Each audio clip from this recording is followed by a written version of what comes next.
합니다. 에베소서 2장 17절에서 18절까지 말씀인데요. 은혜 받으셨으니까 벌써 한 목소리로 한번 오늘 읽어보겠습니다.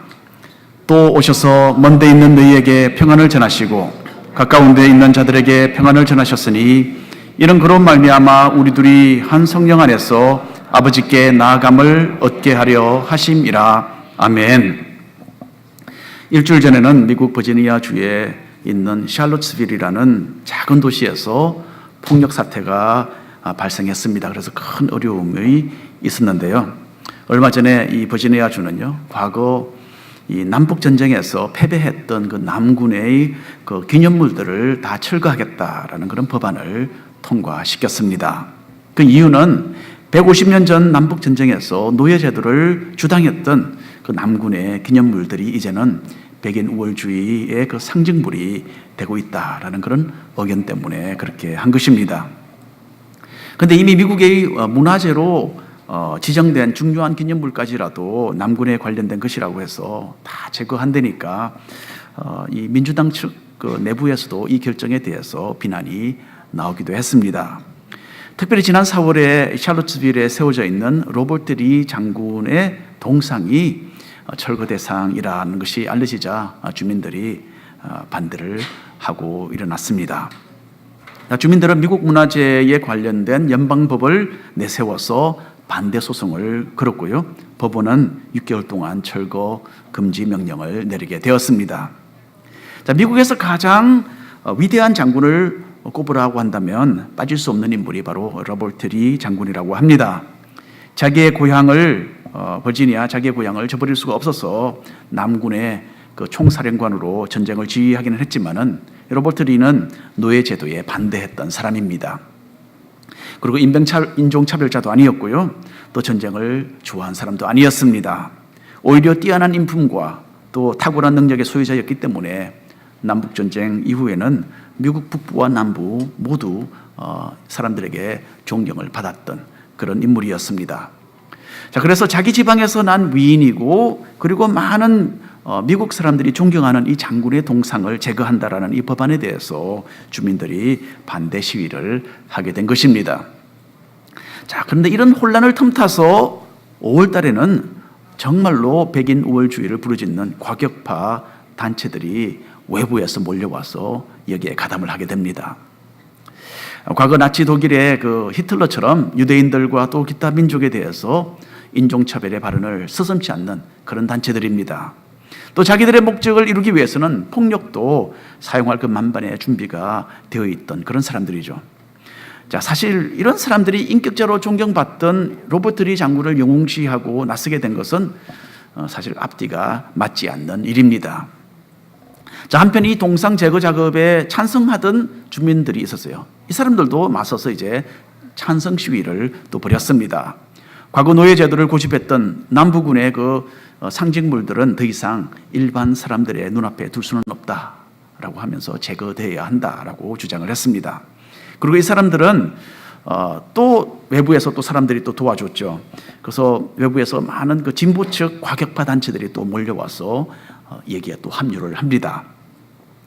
진보 측 이 과격파들도 자기들의 목적을 위해서는 어려움 없이 폭력을 휘두르는 그런 사람들이었어요.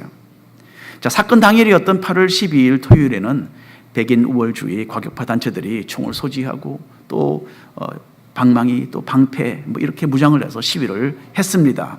그리고 이에 대항해서 나온 사람들 중에서 또 방망이 또 화학 무기로 무장을 해서 나온 극진보적 사람들이 있었고 결국 서로 이렇게 부딪히게 되었죠. 자, 이런 난장판 가운데서 20살 난 백인 우월주의 청년이 차로 돌진을 해서 진보적 사람 한 명이 숨지고 또 19명이 중상을 입는 그런 사건이 발생하게 된 것입니다. 자, 미국에서 이 인종 간의 갈등이 계속되고 있는 것, 우리 소수민족으로서도 참 안타까운 일입니다. 하지만 폭력이 아니라 합법적이고 또 올바른 방법으로 더 나은 사회를 만들어 나가도록 노력을 해야 한다는 것 우리는 꼭 기억하고 있어야 되겠습니다.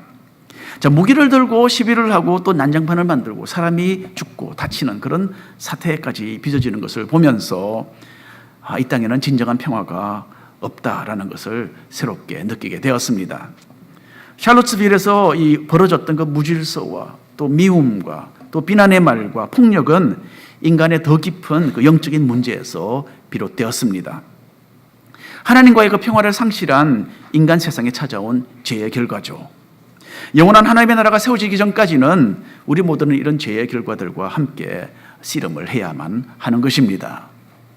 이 세상의 평화도 중요하지만 하나님과의 그 영적인 평화는 비교할 수도 없이 더 중요합니다. 왜냐하면 우리 각 사람의 영원한 미래가 걸려있는 문제이기 때문입니다.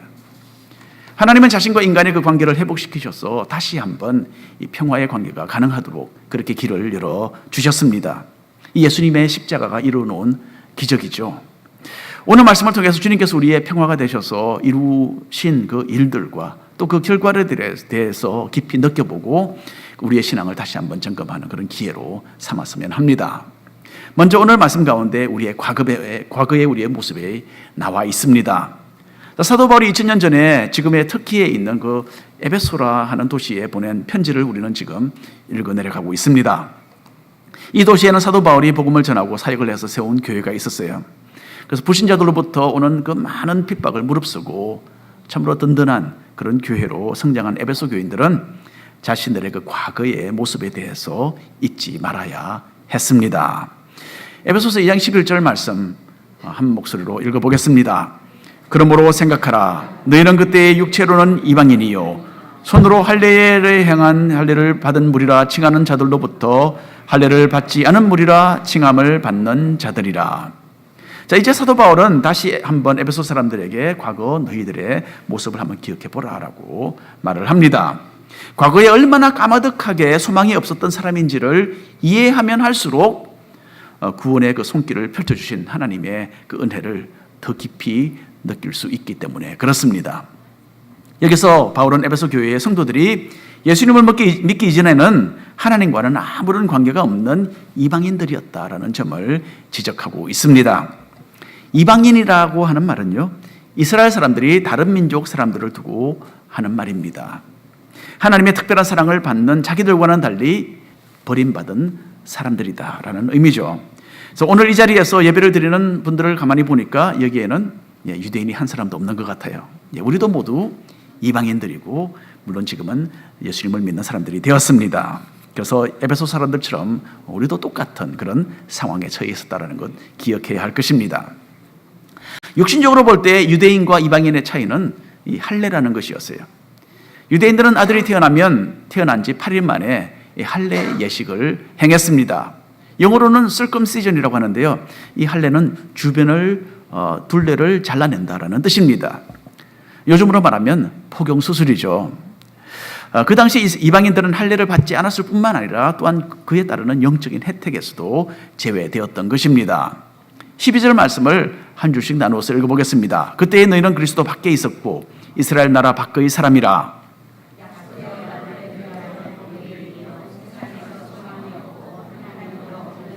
네, 감사합니다. 구약 성경에서 하나님께서는 아브라함을 축복하시면서 할례를 행하라라고 그렇게 말씀하셨습니다. 자, 이것은 하나님께서 아브라함과 그 후손들의 하나님이 되어 주시겠다라는 그 언약의 표시였습니다. 그래서 율법을 따라서 이스라엘 민족은 대대로 아이들에게 할례를 행했고요. 자기들이 하나님과의 그 특별한 언약의 백성이다라는 이 의식을 잃지 않았던 것입니다. 유대인들은 이렇게 하나님과 특별한 관계를 가진 민족이었어요. 이런 유대인에 비하면 우리 이방인들은 하나님의 집 울타리 밖에 있었던 외인들이었어요. 우리는 남이었어요. 그렇죠? 예수님을 믿기 전에 우리는 하나님이 아브라함과 맺으셨던 그 축복의 언약에서 제외된 사람들이었습니다. 그래서 사도 바울은 예수님을 알기 전 에베소 사람들이 아무런 소망이 없고 하나님도 없는 사람들이었다라고 상기시켜 주고 있습니다. 오래전에 연구원들이요, 쥐를 가지고 한 가지 실험을 했다고 합니다. 그 연구의 주제는 다급한 상황 속에서 소망이 어떤 역할을 하는가, 여기에 대한 연구였다고 합니다. 연구원들은 실험을 위해서 사용하는 그 흰쥐를 여러 마리 물에 채워진 통에다가 넣었다고 합니다. 그리고는 얼마나 오랫동안 헤엄을 치면서 살 수 있는지를 관찰을 했습니다. 1시간이 안 되어서 다 물에 빠져 죽었다고 합니다. 그 후에 다른 흰쥐 여러 마리를 또 가지고 실험을 했어요. 이번에는 똑같이 물론 물에 든 통에 이렇게 집어넣는데 이번에는 간혹 한 번씩 쥐를 물에서 살짝 나오게 한 다음에 또다시 물에 빠뜨렸다고 합니다. 계속해서 그렇게 했죠. 자, 이 두 번째 실험에 사용된 쥐는요, 하루 24시간이 넘어도 계속 헤엄을 치면서 죽지 않았다라고 합니다. 자, 이 쥐들이 생존할 수 있었던 이유는 충분히 중간중간에 휴식을 하도록 여유를 주었기 때문이 아니었어요. 그러기에는 물에서 나오도록 한 시간이 너무나 짧았습니다. 이 두 번째 쥐들이 하루가 지나가도록 물에 빠져 죽지 않은 것은 소망이 있었기 때문입니다. 이 두 번째 쥐들에게는 조금만 더 힘을 내어서 헤엄을 치고 살아있으면 자기들을 물 위로 구해줄 것이다 라는 그 소망이 있었고, 이것이 바로 생존을 하는 데 결정적인 역할을 했다는 것입니다. 소망이 있는 것과 없는 것은 이 보잘것없는 짐승의 경우에도 이렇게 엄청나게 다른 결과를 낳았습니다. 그러니까 사람인 우리에게 소망이 있고 없는 것은 참으로 비교할 수도 없이 더 큰 차이를 보일 수밖에 없을 것입니다. 사도 바울은 에베소 교회의 이방인 성도들이 이전에는 소망도 없고 하나님도 없었던 사람들이다라고 말을 합니다. 하나님과 완전히 단절되어 있었기 때문에 구원을 받을 그런 가망이 전혀 없었던 것이죠. 우리도 이전에는 이렇게 답답하고 완전히 절망적인 그런 형편에 놓여져 있었습니다. 오로지 지옥의 형벌과 또 영원한 죽음만이 우리를 기다리고 있었습니다. 그리고 예수님을 아직도 모르고 있는 이 세상 사람들은요, 여전히 이런 까마득한 상황 가운데 있습니다. 그리고 안타까운 것은 이 사람들은 자신들이 현재 어떤 절망적인 위치에 있는지도 깨닫지도 못하고 있다라는 이 점입니다. 이전에 우리의 삶이 어땠는지를 한번 뒤돌아보시기를 바랍니다. 온갖 죄와 어둠 가운데로 다니면서 우리는 육체의 욕심대로 살았습니다. 그때는 죄의 삶이 우리에게 기쁨과 또 만족을 가져다 주는 걸로 그렇게 생각을 했습니다. 근데 나중에 보니까 그것은 자유가 아니라 영혼의 속박이었고 기쁨이 아니라 도리어 절망이었던 것이죠. 아직도 이런 지난날의 삶에 얽혀서 살고 계신다면 이제는 손을 트시고 주님의 빛 가운데로 돌아오시기를 바랍니다. 지난 수요일은 엘비스 프레슬리가 죽은 지 꼭 40년이 되는 날이었어요. 그런데 이렇게 40년이 지난 후에도 사람들은 여전히 엘비스를 잊지 못하고 있습니다. 엘비스가 마지막에 살던 그 테네시주 집 근처에는요, 이번에도 팬들이 한 10,000여 명이나 모여서 10,000몇 명이 모여서 여러 날을 지내면서 이 촛불 집회를 가졌다고 합니다. 자, 엘비스는 참 뛰어난 그런 외모와 또 탁월한 음악적인 재능을 겸비했던 그런 가수였어요. 어린 시절에 미국 순복음교회에서 자라면서 음악에 눈을 떴던 엘비스는 늘 자신을 기독교인으로 그렇게 여겼습니다. 그리고 언제나 성경을 읽었고요, 자신이 즐겨 부르던 가스펠 노래를 세상에서 가장 순수한 음악이다 라고 그렇게 말을 했습니다. 사람들이 당신은 The King of Rock and Roll, 록앤롤 음악의 왕입니다 라고 칭찬을 했을 때에 엘비스 프레슬리는 이렇게 대답을 했다고 합니다. 나는 왕이 아니고 예수 그리스도께서 왕이다. 그렇게 이야기를 했다고 합니다. 자, 실제로 엘비스는요, 자신이 복음 전도자가 되어야 한다라는 그런 마음도 있었지만은 가수로서 무대에 서는 것을 선택을 결국 했다고 합니다. 자, 이런 신앙적인 면이 있었지만은 또한 엘비스는 가수로서 폭발적인 그런 인기에 도취되어 쾌락주의의 생활을 했습니다. 섹스 심볼이 되어서 자기를 따르는 여자들과 관계를 가졌죠. 그리고 갖가지 마약으로 중독되어서 나날을 보냈습니다. 결국 혼자 있던 시간에 갑작스런 심장마비로 죽었던 엘비스의 몸에는 검사를 해보니까 14가지의 마약이 투입되어 있었다라고 합니다. 자, 엘비스 프레슬리가 마지막 순간에 진정으로 구원받은 신자로서 세상을 떠났는지 아닌지 이것은 오로지 하나님만이 아십니다. 엘비스는 성경을 읽으면서 하나님을 알고 또 예수님의 구원의 은혜에 대해서도 알고 있었습니다. 그리고 믿는 사람이라면 어떠한 모습으로 살아야 하는지에 대해서도 잘 알고 있었어요. 그러나 세상의 모든 쾌락과 만족과 육체의 욕망에 또한 타협되어서 살았던 사람입니다. 그래서 엘비스는 엄청난 명성을 떨쳤고 평생 쓰고도 남을 돈을 또 벌게 되었고 전 세계 사람들의 인기를 누렸지만은 속으로는 우울증과 정죄감과 외로움에 시달리며 살았던 것입니다. 안타깝게도 많은 사람들이 주님의 복음을 삶으로 받아들이지 않고서 이 세상과 연합된 그런 모습으로 살고 있습니다. 그리고 신앙인이라고 자처하는 사람들 가운데서도 과거 자신의 모습을 여전히 벗어보지 못하는 그런 사람들이 있습니다. 하나님의 뜻을 알지만은 불순종으로 인해서 여전히 영적인 속박 속에서 헤어나지 못하고 그 진정한 평안을 누리지 못하고 있는 것입니다. 만일에 하나님과 거리가 있는 그런 삶을 살면서 참된 만족을 현재 상실하고 계신다면 더 이상 지체하지 마시고 주님께로 돌아오시기를 권해드립니다. 주님께 굴복하면 자유를 빼앗기고 또 손해를 보는 것 같지만은 결코 그렇지 않습니다. 주님의 사랑의 굴레 속에 들어올 때에만 우리는 진정한 영혼의 자유와 만족을 누린다는 이 사실을 꼭 기억해 두시기를 바랍니다. 두 번째로 하나님이 하신 일에 대해서 사도 바울은 또한 기록합니다. 하나님의 언약과 상관없는 이방인들로서 우리는 한때 생명의 근원 되시는 하나님에게서 단절되어 있었습니다. 전혀 구원의 소망이 없었고요. 또 구원이 우리에게 필요하다라는 것조차도 깨닫지 못하고 있었습니다. 그런데 이 모든 것을 완전히 뒤바꾸어 놓은 일이 하나 일어났죠.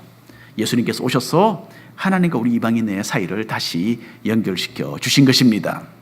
자, 이 내용이 에베소서 2장 13절에 있는데요.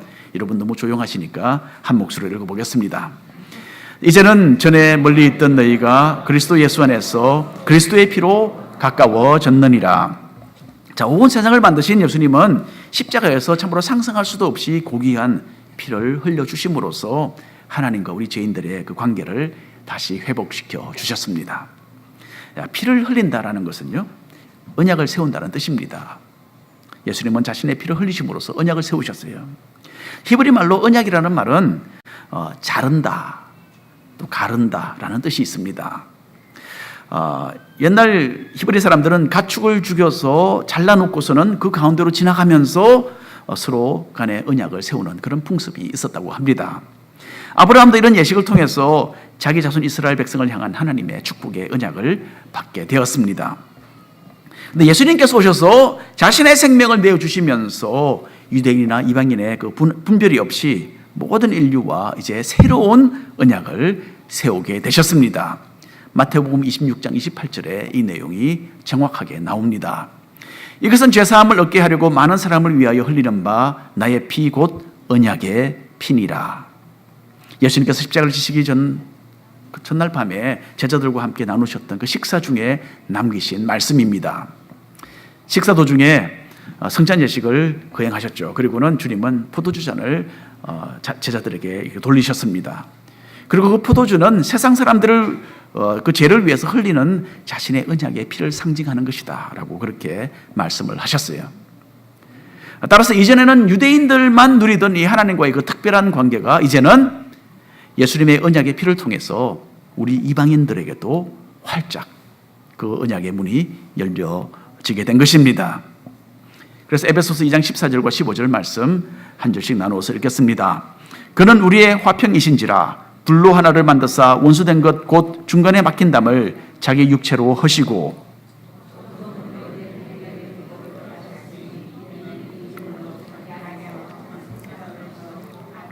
예, 감사합니다.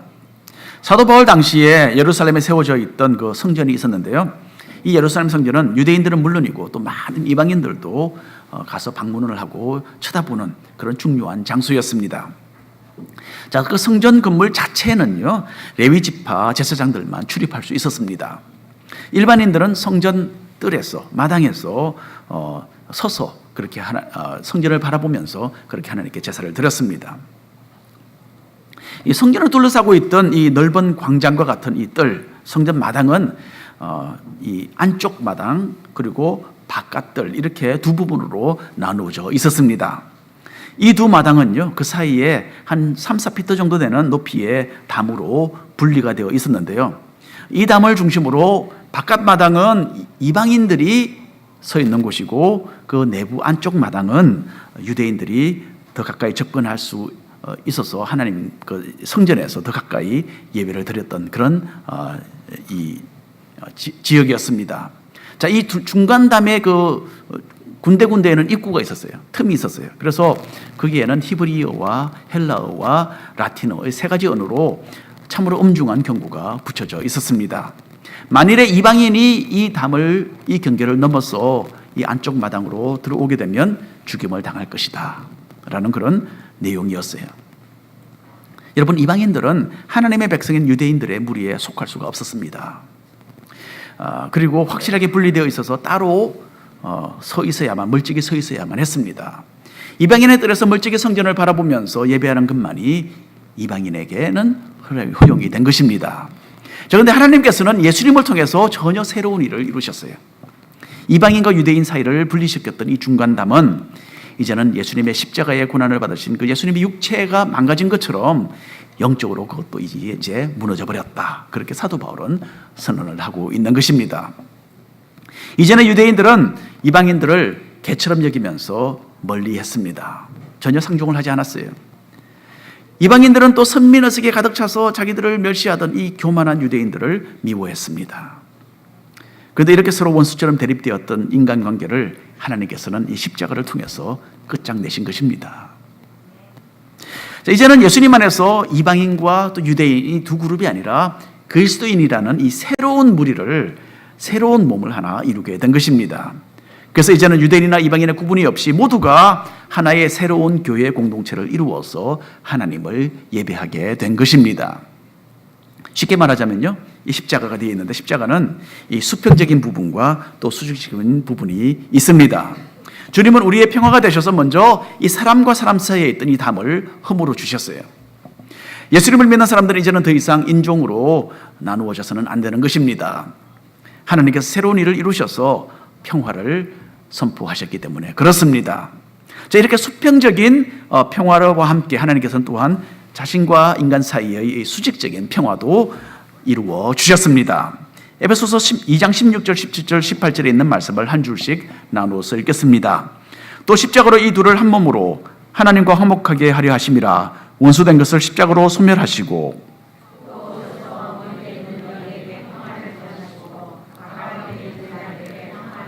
함께 읽겠습니다.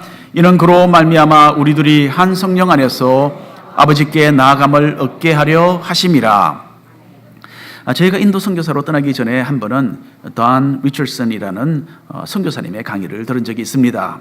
이분은 1960년대 초에 인도네시아의 밀림지대로 선교사로 들어갔습니다. 가족을 데리고. 자, 그곳에 살던 원주민들은 식인종이었어요. 서로 배신하고 또 서로 죽이는 것을 아주 훌륭한 일이다라고 여기는 그런 종족이었습니다. 자, 이런 이상한 풍습을 가진 이 원주민들에게 복음을 전하는 것은 여간 어렵지가 않았다고 했습니다. 자, 이 밀림에는요, 마을이 셋이 있었는데 이 마을들끼리 서로 미워하고 죽이고 싸우는 그런 일이 그치지를 않았다고 합니다. 리처슨 선교사님은 만일에 당신들이 이렇게 서로 계속 싸우면 나는 더 이상 의료 봉사를 여러분들과 함께 할 수 없고 이 자리를 떠날 수밖에 없다. 그렇게 원주민들에게 선언을 했습니다. 자, 그 후에 이 선교사님은 참으로 놀라운 일을 목격하게 되었다고 합니다. 자기가 있던 그 마을의 추장이 자기의 어린 아이 하나를 원수 마을 추장에게 달려가서 그 아이를 넘겨주는, 자기의 아들을, 어린 아들을 넘겨주는 것을 이 선교사님이 보게 되었다는 거죠. 왜 그렇게 했을까 궁금해했는데 이곳에서는 서로 화해하고 평화롭게 지내기 위해서는 이렇게 어린 아들을 원수에게 준다는 것이었어요. 그 아들이 잘 살아서 자라는 동안에는 서로 싸우지 않고 평화가 유지된다라는 그런 설명을 이 원주민들에게서 듣게 됩니다. 자, 리처슨 선교사님은 이 평화의 아들에 대한 예를 들어서 하나님께서 인간 세상에 자신의 아들을 보내셨다라고 원주민들에게 풀어서 그렇게 복음을 전했다고 합니다. 자, 그 결과로 많은 원주민들이 예수님을 믿었고요. 지금도 이 지역에 가면 수천 명에 달하는 원주민들이 교회를 형성하며 기독교인으로 생활을 하고 있다고 합니다. 죄와 타락으로 인해서 하나님의 원수가 되었던 우리를 위해서 하나님은 자신의 평화의 아들을 보내주셨던 것입니다. 이렇게 하나님은 우리에게 말할 수 없이 과분한 은혜를 내려주셨어요. 그리고 우리는 이제 심판과 또 지옥의 두려움이 전혀 없이 하나님을 아버지로 부르면서 영적인 자녀로서 참으로 화목된 그런 관계를 누리고 있는 것입니다. 평화의 아들로 오신 주님, 이 주님을 우리 마음속 깊은 곳에 모시고 그분의 음성에 귀를 기울이며 살아가게 되시기를 바랍니다. 그리고 마지막으로 사도 바울은 현재 우리의 모습에 대해서 다시 한번 이야기합니다. 이전에는 이방인으로서 죄와 어둠 가운데 아무런 소망이 없었던 우리를 하나님께서는 이 평화의 관계로 이끌어 주셨습니다. 이제는 구원을 얻어서 영원한 생명이 있는 천국의 그 소망 가운데 우리는 살아가고 있습니다. 그리고 하나님께서는 우리에게 새로운 모습을 허락해 주셨어요. 그 내용이 21절과 22절에 있습니다. 한 절씩 나누어서 읽겠습니다. 그 안에서 그물마다 서로 연결하여 주 안에서 성전이 되어가고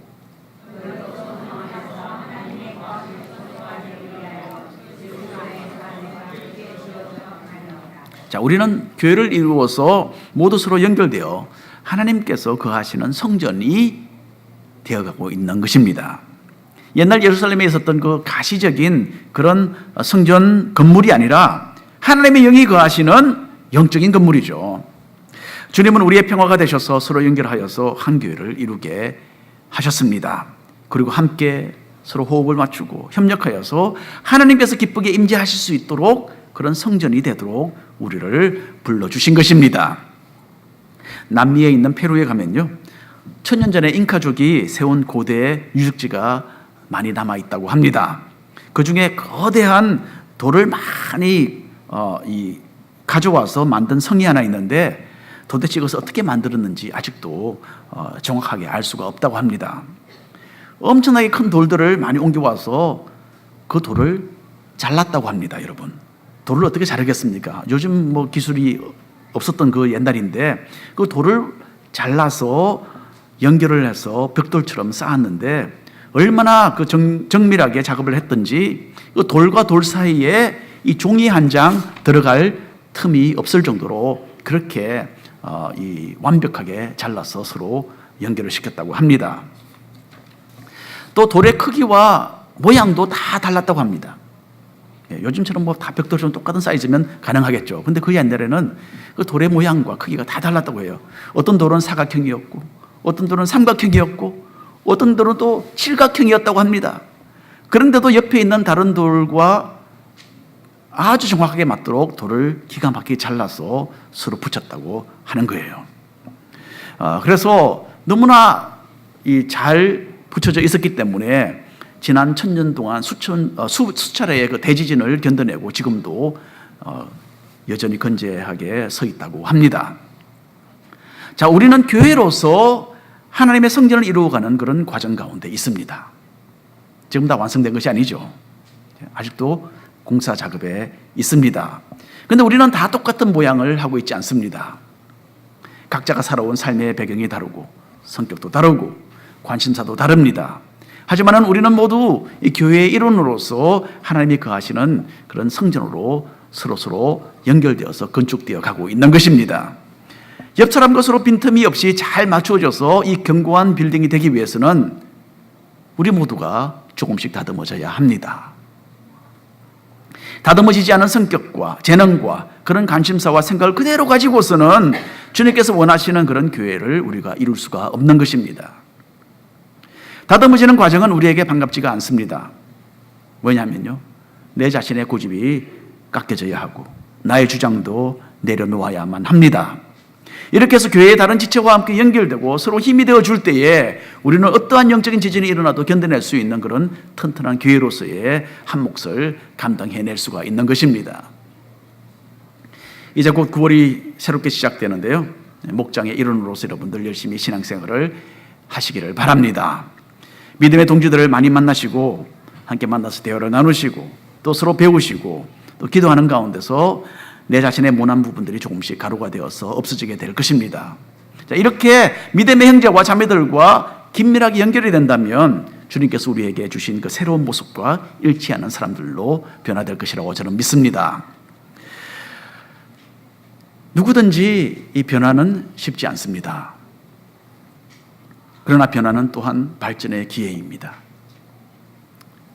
이번에 그 목장 편성과 앞으로의 그 목장 모임들을 여러분의 그 성적인 성장의 그런 기회로 삼으시기를 바랍니다. 자, 하나님과는 아무런 상관도 없고 소망도 없이 참으로 까마득한 삶을 살고 있던 우리들을 위해서 주님께서는 큰 일을 이루셨습니다. 세상과 타협되었던 이전의 생활이 청산되고 빛의 자녀로서 이제는 살아가게 되었어요. 또 예수님 안에서 서로 간의 평화를 누리게 해주셨고 무엇보다도 하나님과 화목하도록 평화의 아들을 우리에게 허락해 주셨습니다. 자, 이 모든 것은 우리가 함께 하나님의 성전을 이루어 가도록 하기 위해서 그런 목적으로 하나님께서 우리에게 내려주신 은혜입니다. 형제자매와의 그 평화와 하나님과의 평화로서 우리를 부르신 주님께서 이제 우리를 통해서 이 큰 일을 이루고자 하십니다. 평화의 주님이신 그 예수님 안에서 우리가 서로 연결되고 주님의 마음에 꼭 드는 그런 교회를 함께 만들어가는 우리 모두가 되기를 간절히 바랍니다. 잠시 기도하겠습니다. 주 하나님 아버지,